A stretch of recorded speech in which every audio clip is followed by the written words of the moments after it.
하나님께서는 애굽에 종살이하고 있는 이스라엘을 구원해 내시기 위하여 모세를 부르십니다. 모세라는 지도자를 통해 하나님의 말씀이 선포되도록 하시고, 또 모세를 통해서 애굽에 있는 이스라엘 백성을 하나님이 건져내려 하시죠. 처음에 모세를 부르실 때에 하나님께서 모세에게 두 가지를 말씀하셔요. 첫 번째는 하나님 자신을 여호와라고, 즉 전능의 하나님으로 알려주십니다. 출애굽기 6장 3절에 보면 내가 아브라함과 이삭과 야곱에게 전능의 하나님으로 나타났으나 나의 이름을, 성호이죠, 나의 이름을 여호와로는 그들에게 알리지 아니하였다 라고 말씀하십니다. 엘샤다이, 전능의 하나님, 모든 필요를 공급하시는 하나님이라는 그런 의미죠. 그러니까 하나님은 애굽에서 종살이하는 이스라엘의 모든 필요를 공급해 주실 수 있는 유일하신 하나님이라는 것을 가르쳐 주셔요. 아니, 애굽에서 종살이하는 게 뭐 대단하다고 하나님께서 마치 생색내듯이 그렇게 말씀하시는가? 왜 전능의 하나님이라고 말씀하시고 자신을 여호와라고 표현하시는가? 애굽의 종살이가 이스라엘 백성에게 뭐 얼마나 유익했다라고 반문할 수도 있습니다. 그러나 애굽에서 종살이 하는 것도 하나님의 은혜예요. 우리는 이해가 안 되죠. 도저히 왜 그러실까? 그러나 그 하나님은 저들이 지금 애굽에서 종살이를 하더라도 그들의 모든 필요를 채우시고 공급하시고 이끄시고 인도하시고 지키시고 보호하시는 하나님 되신다라는 것을 모세를 통해서 이스라엘 백성들이 깨닫도록 모세에게 지금 이 이야기를 하시는 거예요. 우리가 잘 알잖아요. 하나님의 생각은 우리의 생각과 다르고 하나님의 방법, 하나님의 길은 우리의 길과 다르다. 여러분, 우리가 그것을 문자적으로 머리로 이해하는 차원이 아니라 이런 말씀들을 통해서 여전히 하나님께서는 우리의 생각과 이스라엘 백성들이 지금 처해져 있는 상황 속에서 얼마든지 불평하고 원망할 수 있는 상황이지만 하나님께서는 그들을 이끄시고 인도하실 뿐만 아니라 모든 필요를 공급해 주시는 전능의 하나님이시라는 것을 모세에게 이야기하시는 거예요. 오늘 우리에게도 동일합니다. 두 번째로는 모세를 부르실 때 이 이야기를 하셔요.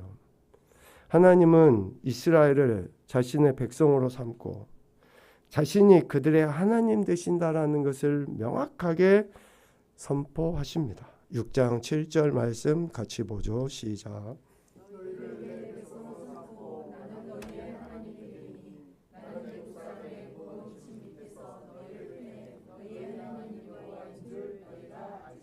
아멘. 내 백성, 너희의 하나님이라는 말씀을 통해서 하나님과 이스라엘의 관계가, 하나님께서는 말 그대로 하나님이시고 이스라엘은 하나님의 백성이 된다라는 것을, 이러한 관계로 하나님이 세우신다라는 것을 말씀하시고 있습니다. 아브라함의 후손인 이스라엘을 하나님께서 다스리시는 나라로 삼으시겠다라는 거예요. 지금 이 이야기는 뭡니까? 지금까지 애굽에서 종살이 하면서 바로의 종이 되어서 그 힘들고 어렵고 고통과 고난의 여정 가운데 있었던 이스라엘이 더 이상 그러한 세속적이고 세상적인 그 종이 아니라, 그 백성이 아니라 이제 모든 필요를 채우시고 공급하시고 이끄시고 인도하시는 하나님의 백성으로 하나님이 삼으시겠다라는 거죠. 더 이상 이스라엘은 애굽의 백성이 아니라 하나님 나라의 백성으로 살아가도록 하시겠다라는 겁니다. 여기서 우리는 뭐라고 외쳐야 될까요? 아멘 하고 외쳐야 돼요. 더 이상 애굽이나 세상 세속적인 종 노예가 아니라 모든 것을 채우시고 공급하신 엘샤다이 전능의 하나님의 백성으로서 우리가 그렇게 살아가게 된다라는 것을 하나님이 모세를 통해서 지금 이야기하시는 거예요. 그러니까 우리가 아멘 해야 될 타이밍을 놓쳐서는 안 돼요.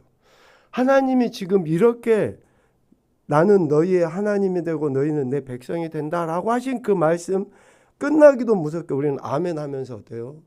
내가 정말 하나님 백성이구나. 하나님이 내 삶을 그렇게 책임져 주시고 이끄시고 인도하시고 공급해 주시는 분이시구나라는 것에 대한 그 기쁨과 감사함으로 아멘 하며 우리는 영광 올려드려야 되는 거죠. 이러한 말씀들 출애굽기 6장에 하나님께서 모세를 부르실 때에 하신 말씀을 통해서 보면 하나님 나라 백성으로서 이스라엘을 택하신 것, 또 그들의 삶에 필요한 모든 것을 공급해 주시는 전능의 하나님이시라는 것, 이것과 같이 부름받은 모세에게 위로와 격려가 되는 말은 없을 거예요.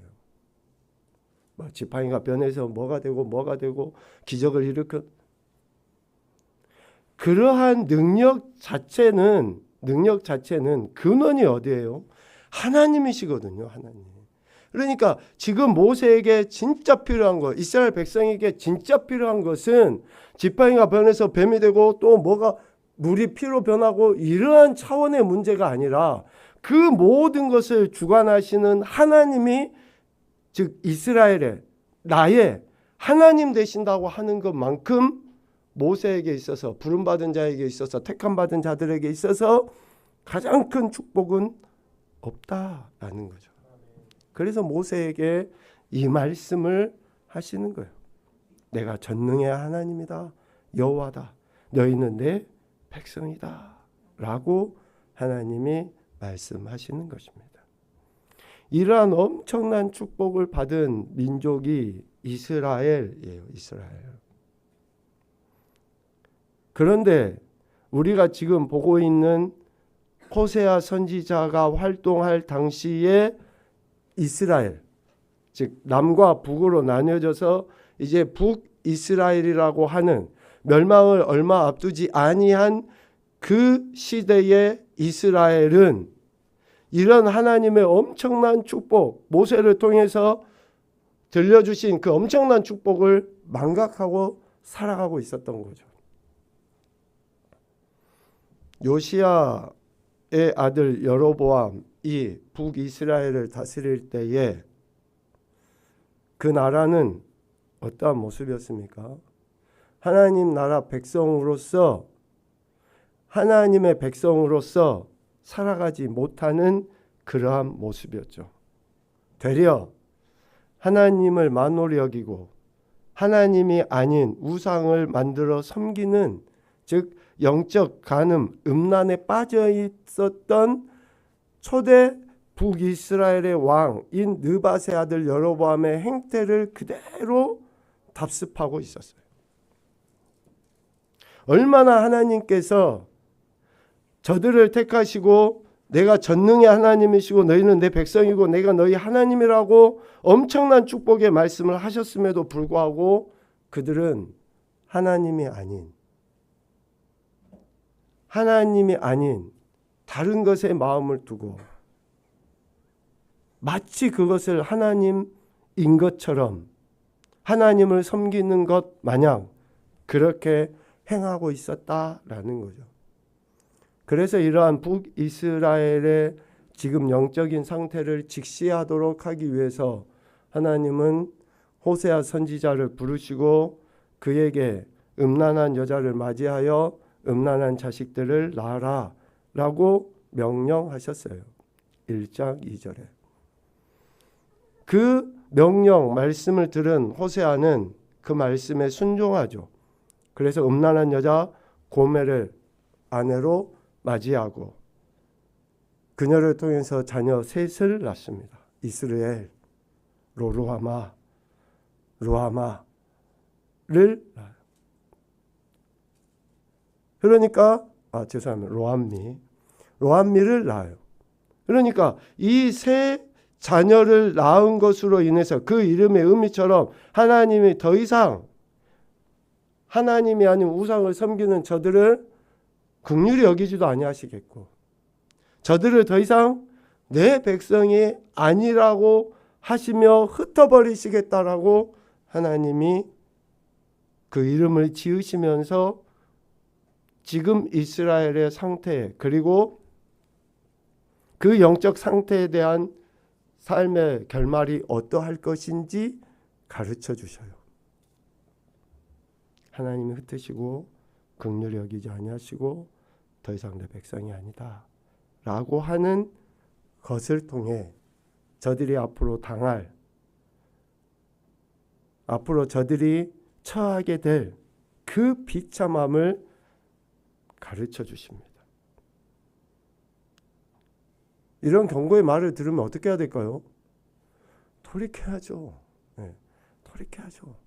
하나님께 돌이키고 하나님이 왜 이런 말씀을 내게 지금 내 삶에 하고 계시는가? 내가 지금 하나님으로부터 멀어져 있는 것, 소위 영적 간음 상태에 있는 것은 무엇인가? 우리 자신들을 점검해 가면서 하나님이 이러한 경고의 말씀을 하신 것에 대해 내가 어떠한 반응을 보여야 하는지를 우리는 다시금 우리 자신들을 되돌아보며 말씀 앞에 나아가야죠. 하나님이 긍휼히 여기셔서 내 백성이라고 하셨던 그들이 더 이상 내 백성이 아닌 존재로 취급하시는가?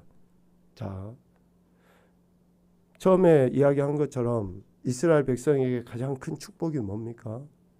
하나님의 백성됨이 가장 큰 축복이에요.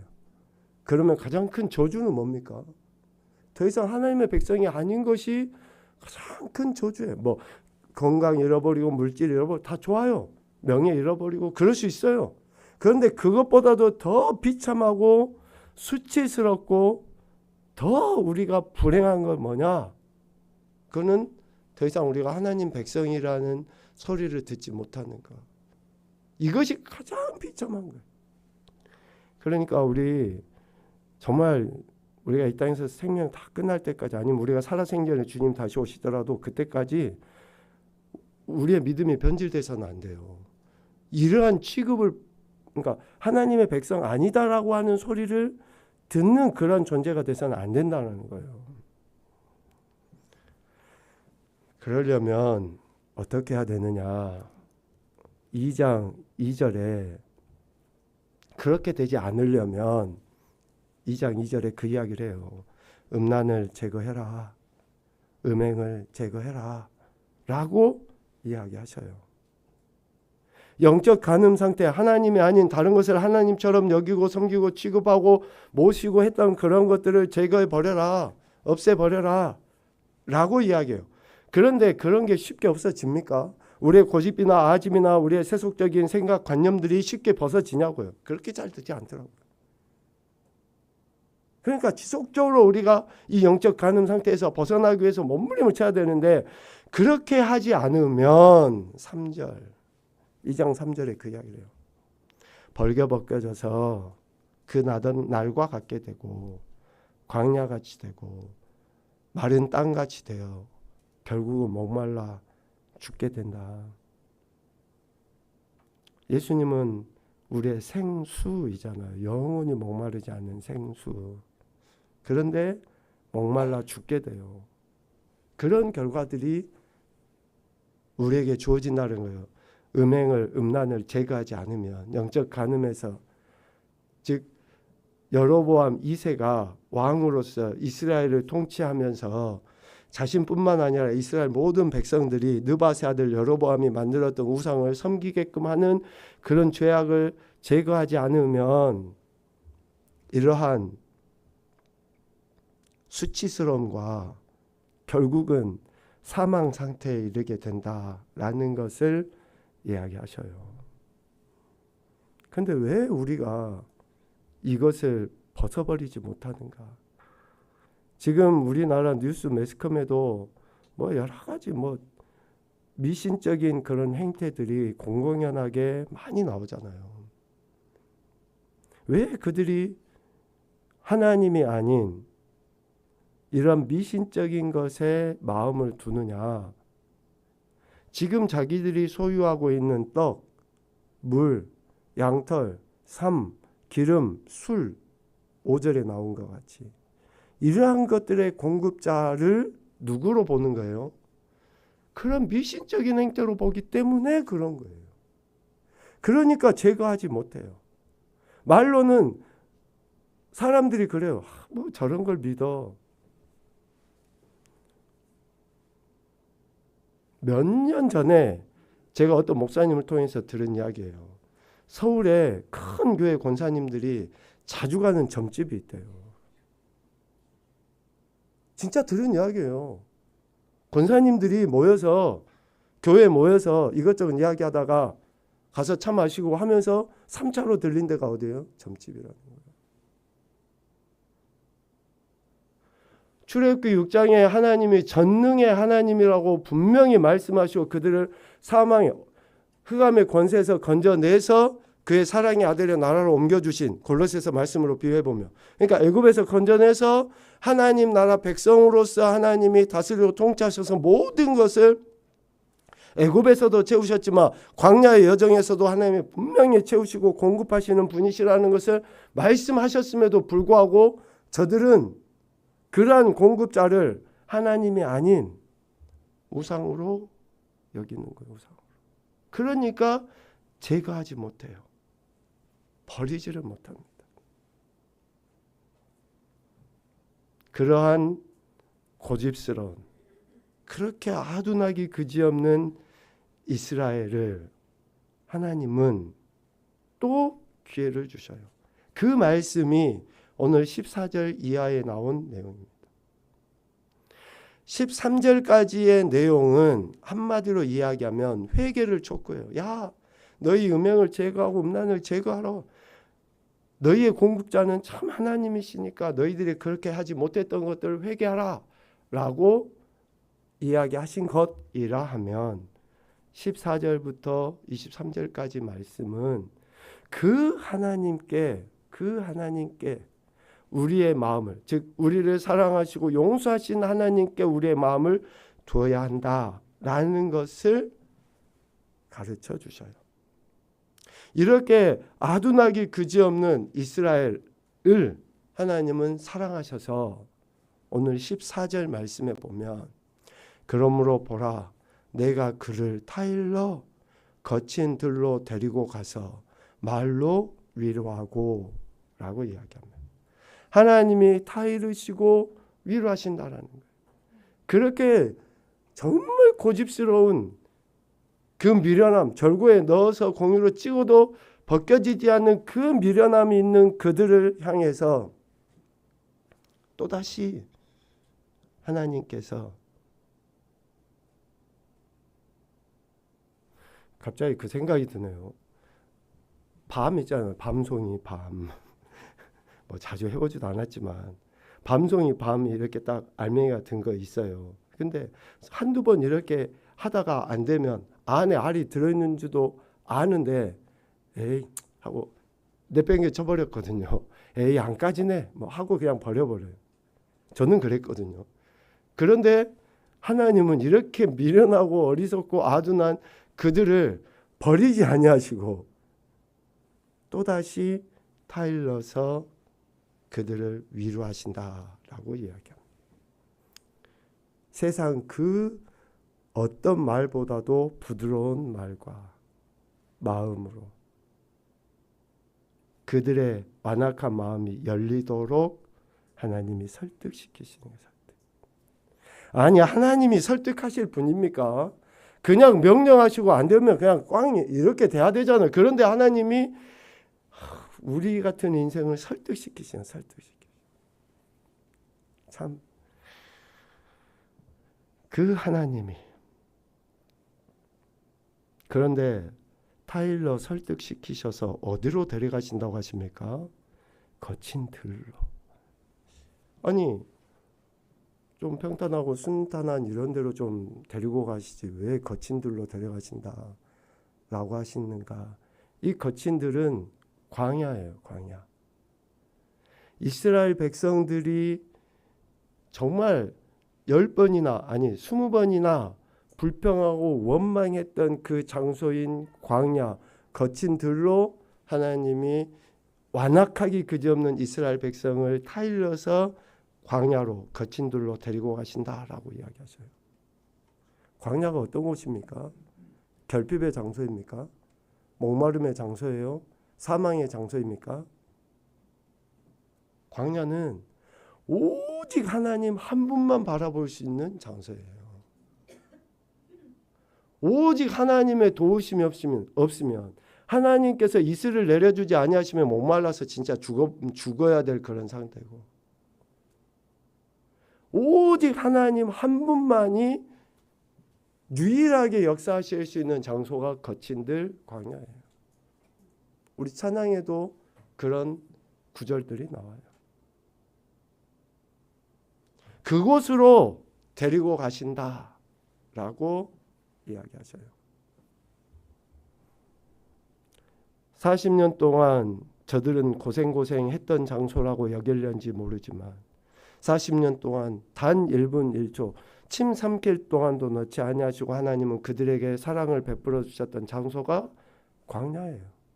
그곳으로 하나님께서 이끄시겠다라고 말씀하십니다.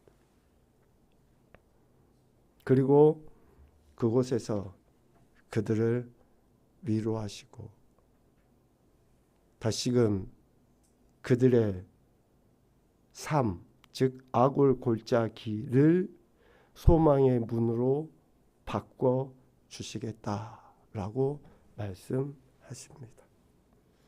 아간의 범죄함으로 인해서 아간뿐만 아니라 그의 모든 가족과 재물들이 몰살당했던 그 장소, 사망과 절망의 자리를 소망의 문으로 바꿔주시겠다라고 말씀하시는 거예요. 여러분 지금 우리는 어느 지점에 있습니까? 거친 들로 내려가는 것이 복이에요. 하나님만 바랄 수 있는 그 자리, 오로지 하나님 한 분만 의지할 수 있는 그 자리, 그 자리에서 하나님은 포도원을 그들에게 주시고 또 하나님은 그들에게 어떻게 해요? 소망을 새롭게 해 주시는 것입니다. 거기가 바로 하나님께 돌이킬 수 있는 최적의 자리이기 때문에 하나님은 그들을 그 길로 인도하시는 거죠. 시편 119편 71절 말씀 읽어봅시다. 시작.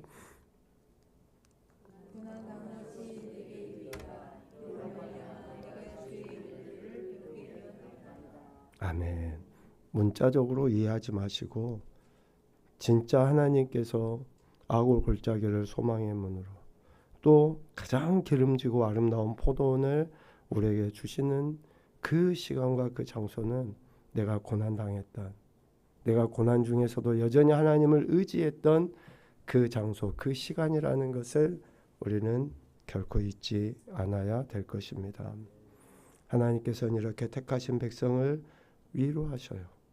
그 위로하심으로 인해 즉 아름다운 포도원을 주실 뿐만 아니라 소망을 허락하심으로 말미암아 이제 비로소 내가, 비로소 범죄했던 이스라엘이, 비로소 택함받은 족속들이 거기서 거친 들에서 아굴 골짜기와 같은 그 자리에서 어떻게 해요? 15절 중반 이후에 그가 거기서 응대하기를 어렸을 때와 애굽 땅에서 올라오던 날과 같이 하리라. 응대한다는 거예요. 반응을 보인다는 거예요. 비로소 하나님의 사랑이 나타나게 될 그때 하나님께 감사하는 마음으로 반응을 그때 보이게 되는 거예요. 그러니까 여러분, 감사도 내가 하고 싶어서 내 마음에 막 우러나서 내 자의적으로 감사하는 것 같지만 미안하지만 그거 아니에요. 감사도 하나님이 하게 하셔야지 감사하는 거지. 하나님의 은혜를 경험한 자들이, 하나님의 사랑을 경험한 자들이, 회복시켜 주심을 경험한 자들이 진짜 감사하는 거지. 그렇게 응대하게 하신다라고 이야기합니다. 마치 출애굽할 당시에 모세나 미리암이 하나님께 기쁨의 찬양을 올려드렸던 것처럼 그렇게 하게 하신다라는 것을 이야기합니다. 하나님은 이처럼 우리 인생에 대해서 결코 포기를 하지 않으셔요. 포기하지 않으시고 하나님은 또 기회를 주셔요. 그래서 지난 시간에 말미에 이야기했던 것처럼 지금이 우리가 하나님 앞에 회개해야 되고 은혜 받을 때고 구원의 날이고 지금인 거예요. 지금. 하나님은 이렇게 기회를 주신 이스라엘에게 언약을 새로 맺어 주십니다. 오늘 16절. 여호와께서 이르시되 그 날에 네가 나를 내 남편이라 일컫고, 그 날은 앞서 이야기했던 그 날이죠. 이스라엘을 타일러서 거친 돌로 데려가시고 말로 위로하시고 포도원을 주시고 소망의 문으로 회복시켜 주신 그때, 그 날, 그리고 그렇게 행하신 것에 대해서 이스라엘이 응대, 감사와 찬양과 영광 올려드리를 그때에 네가 나를 내 남편이라 일컫고. 그러니까 이제는 우리가 하나님의 백성, 하나님의 종이 아니라 이제는 신랑이 되는 거야. 하나님이 남편이라 일컫고 다시는 내 바알이라 일컫지 아니하리라. 하나님 아닌 것을 주인 삼고 살았던 그런 어리석은 인생들이 오직 하나님만을 자신의 하나님으로, 그리고 나는 그의 백성일 뿐만 아니라 거룩한 신부로서 그러한 존재가 된다는 것을 고백하게 된다라고 이야기합니다. 하나님은 앞으로 이스라엘 백성들이 자신을 진정 남편과 같이 그렇게 여김으로 그런 관계 안에서 하나님을 섬기고 하나님의 뜻하심을 이루어가는 존재로 하나님이 세우시겠다라는 것을 이야기해 주시고 있습니다. 이렇게 언약을 갱신해 주실 뿐만 아니라 하나님은 17절 바알들의 이름을 이스라엘의 입에서 제거하여 다시는 그의 이름을 기억하여 부르는 일이 없게 하실 것이고, 18절 이스라엘을 위하여 들짐승과 공중의 새와 땅의 곤충과 더불어 언약을 맺으며 또 이 땅에서 활과 칼을 꺾어 전쟁이 없이 하고 이스라엘로 평안히 눕게 하실 것이다 라고 말씀하십니다. 누가 이런 은혜를 경험하게 됩니까?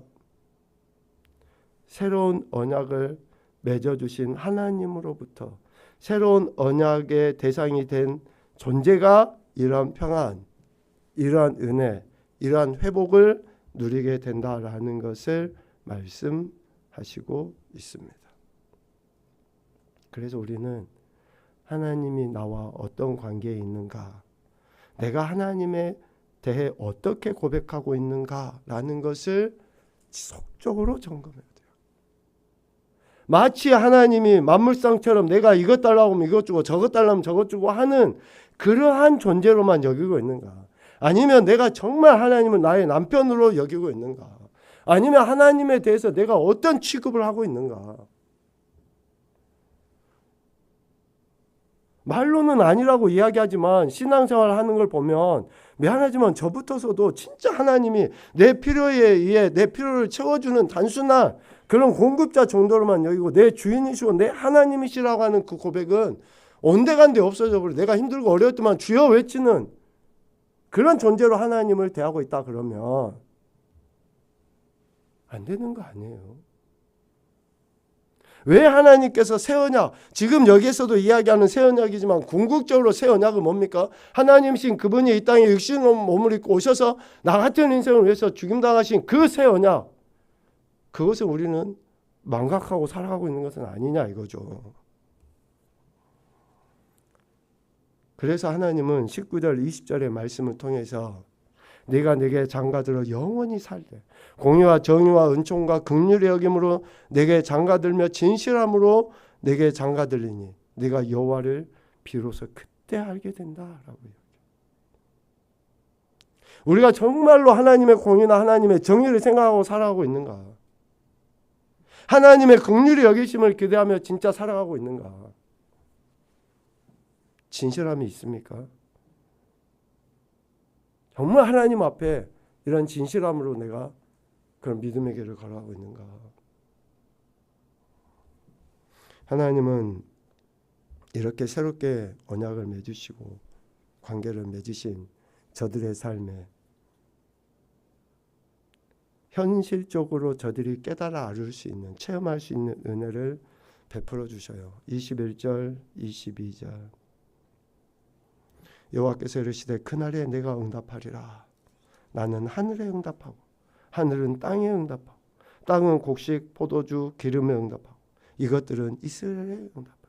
흩어졌던 백성들이지만 다시 한번 하나님께서 그들을 옮겨서 하나 되고 심으신다, 그런 의미로 표현하고 있는데요.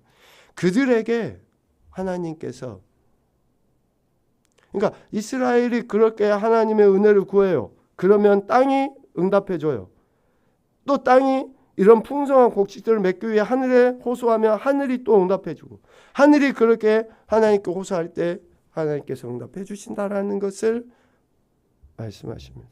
궁극적으로 하나님의 택하신 백성을 하나님이 결코 그들을 외면하거나 그들을 멸시, 무시, 천대시 여기지 아니하신다라는 거예요.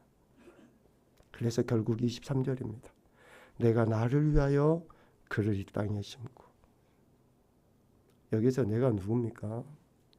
하나님께서 하나님 자신을 위하여 음란했던 그 이스라엘을 다시 이 땅에 심고 긍휼히 여김 받지 못했던 자들을 긍휼히 여기며 내 백성 아니었던 자들에게 향하여 이르기를 너는 내 백성이라 하리니 그들은 이르기를 주는 내 하나님이십니다 라고 반응을 보이게 되는 거예요. 오늘 우리가 이렇게 고백해야 됩니다. 주는 내 하나님이십니다. 이 고백이야말로 가장 아름다운 고백이고 앞서 내용들을 다 포함해서 내가 하나님의 백성으로서 비록 흩어져 있었지만 하나님의 은혜로 다시 모아서 심겨지게 되고 긍휼히 여김받고 하나님의 백성이라고 하는 새 언약을 경험하고 또 그 은혜 속에 살아가고 있다라고 하는 것을 고백하는 것이 주는 내 하나님이십니다 라는 고백이라는 거죠. 하나님은 전능의 하나님이신 줄로 믿습니다. 그 택하신 백성이 죄를 회개하고 돌이키면 긍휼히 여기시고 또 백성 삼아주셔서 그들의 삶을 전적으로 책임져 주시는 하나님이십니다. 그래서 우리는 그 하나님이 내 하나님이십니다 라고 하는 그 고백을 매 순간순간 놓지 않고 해야 될 줄로 믿습니다. 이번 한 주간도 나의 하나님 되신 그 하나님께 오직 감사와 찬양과 영광만 올려드리는 교복된 우리의 인생들이 되시기를 주님의 이름으로 축복합니다.